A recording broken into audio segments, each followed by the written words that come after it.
I'm Karuna. I'm the founder and executive director of Mind Oasis, and this is a new series that we're um, spotlighting our community meditation teachers once a month, bringing you into their home to get a sense of who they are and what they're up to in this world. So I'm really excited about my first guest, Jane Coburn. Jane, how are you? Hi, Karuna. I'm great. Good. Where in the world are you?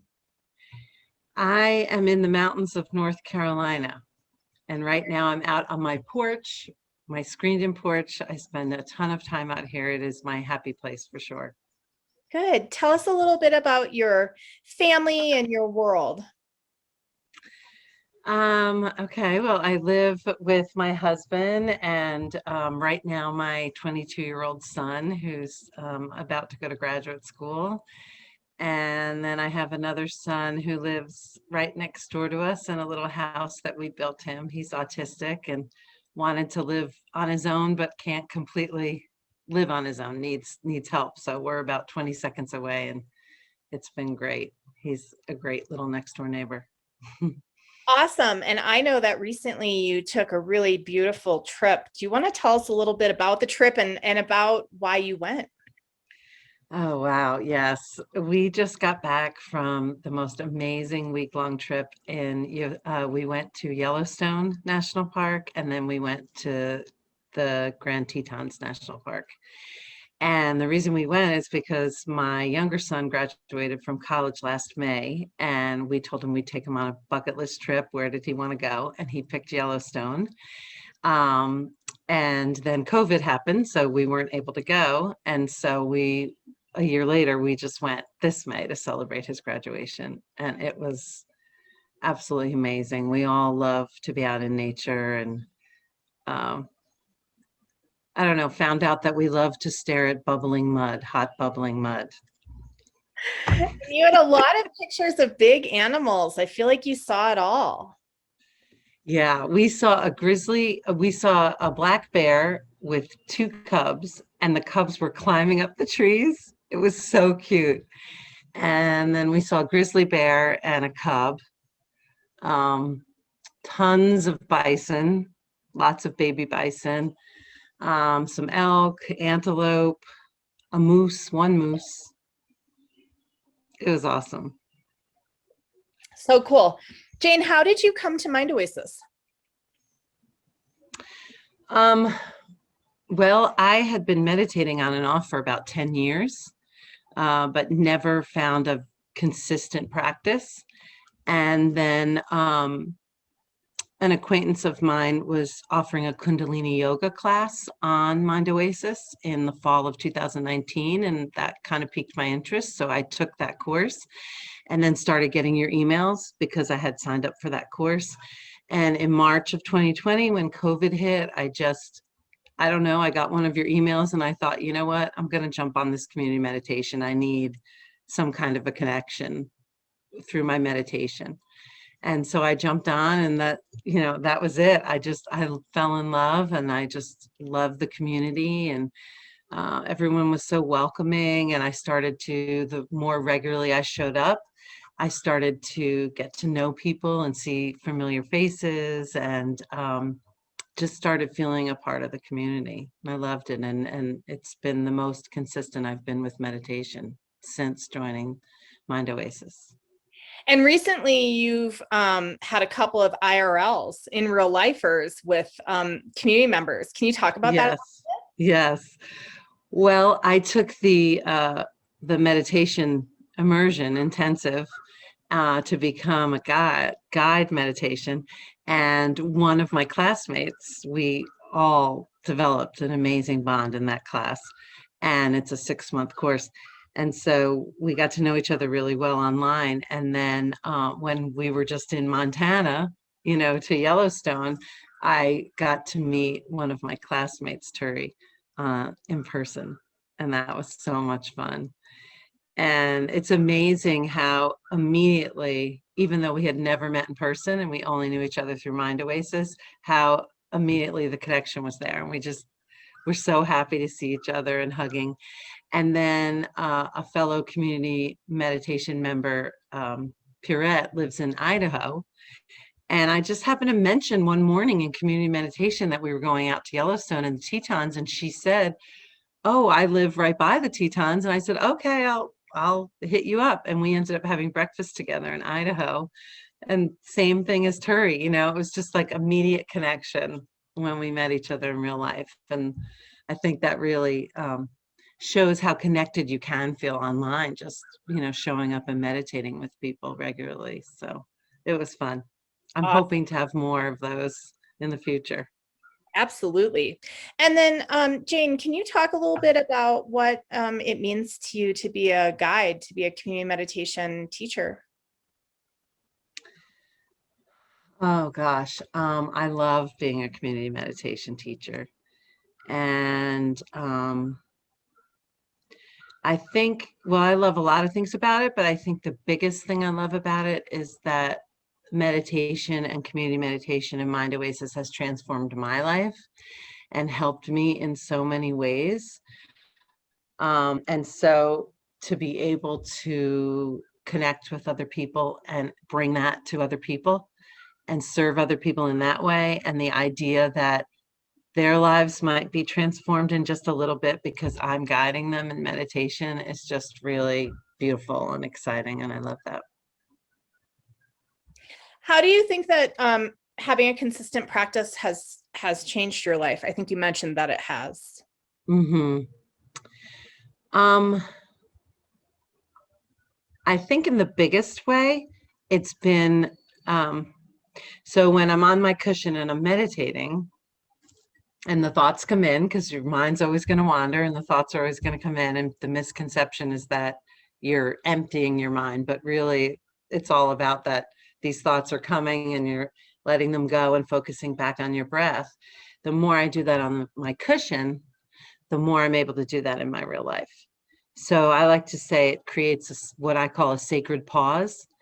It's like when something's going on, when life's throwing me whatever it's throwing me, and I can take a moment before I react. I can find that my breath and find that sacred pause.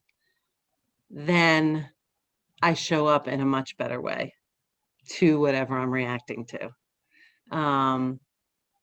And I can react in a more helpful way. And it helps with my communication and my relationships and everything that I encounter in my day-to-day life because I practice on my cushion, coming back to my breath, and not, reacting. And so it translates into real life really beautifully when I'm consistent. I have one more question before we wrap up. Okay. When you took the meditation immersion, which we called the intensive, but I realized that people don't like to intensity as much as I do. When you did that, was there anything about the immersion that you found helpful, or how was that experience for you? I think I learned a lot more. Like I had said, had been meditating for 10 years in on different apps and things like that, and on my own and just reading books. But there was something about the immersion that having a group of people to go through it with and having it be a 6-month long thing and showing up and doing it and learning. I don't know, there was just something, I don't know how to articulate, something clicked. Does that make sense? Like something finally was like, oh, that's why we meditate. Oh, this is how it can transform the rest of my life. I think a lot of times I was the way a lot of people, when I talk about this, are like, oh, I have to be a monk in a monastery or some person up in a cave somewhere and do it all day long. And I learned that, no, I can be like what you like to call a householder, and I can have all what's going on in my life going on. And meditation will affect that in a really beautiful, positive way. So You I know what? think it's, go Sorry. ahead. No. Go ahead, Jane.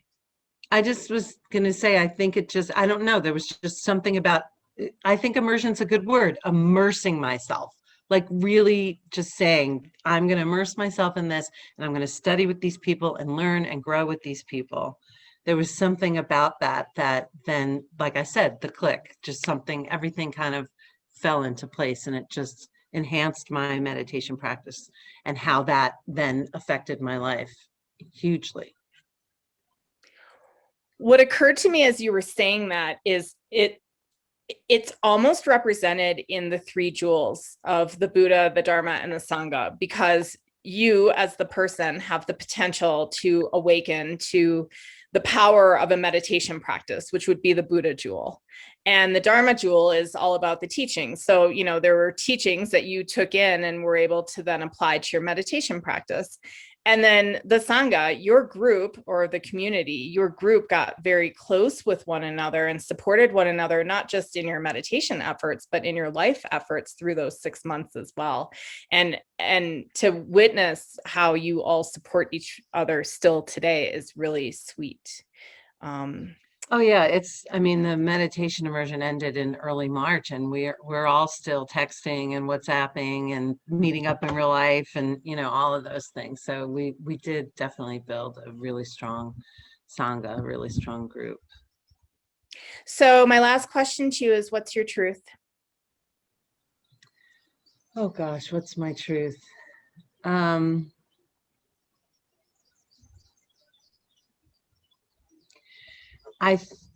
I think a big part of my truth is that taking care of myself isn't selfish.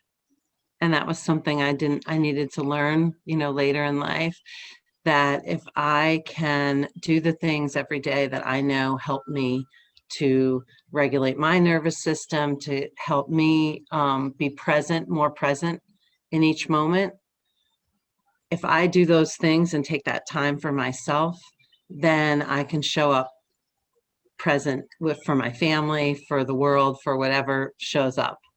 And I can find joy. Joy is a big part of my truth because I think that joy, it's not about positivity or, oh, you have to be happy all the time. I think joy allows for grief. Joy allows for the hard things in life. But I find that it's because of challenges that I have in my life that I search for joyful moments every day and I find them. So I don't know. Jane Coburn, when do you teach? When do you guide on community meditation? I teach on Sunday evenings at 9 p.m. and I'm loving it because I tend to meditate in the mornings. That's been when I like to meditate more for myself. And so guiding at 9, well, no, it's 8 p.m. Central. Sorry, everything on Mind Oasis is Central. I'm in the East. So it's 9 p.m. my time, 8 p.m. Central. I'm finding that evening meditation is just this beautiful way to let go of my day and just ease into my evening and center myself and ground myself in the evening. And so I would love for anyone to join me on Sunday evenings and Sunday too. I mean, I feel like Sunday was always a night I didn't sleep well. I think I was thinking too much into the next week and my to-do list and what the next week was going to bring. And now that I'm guiding meditation on Sundays, I'm sleeping like a baby on Sunday nights. So come join me. Yeah. So you can sit with Jane and learn all about community meditation at mindoasis.org. And you'll see that there's a tab that says meditate. And underneath there is community meditation. Community meditation is a free offering. We have both a paid and a free version. And the paid version, you just get a couple of extra perks. You get one-on-one private sessions, you get 10% off of courses, and you get monthly offerings that are free for you to attend, and others have to pay. So there are benefits to that. And you get to support our mission, which is to bring the timeless benefits of meditation to practitioners worldwide. And our vision is to connect a more compassionate global community. And that, I believe, to my soul, we are working on. So Jane, thanks for being a integral part of the team. And thanks for hanging out with me for a couple of minutes here. Thank you. Have a great rest of your day. You too.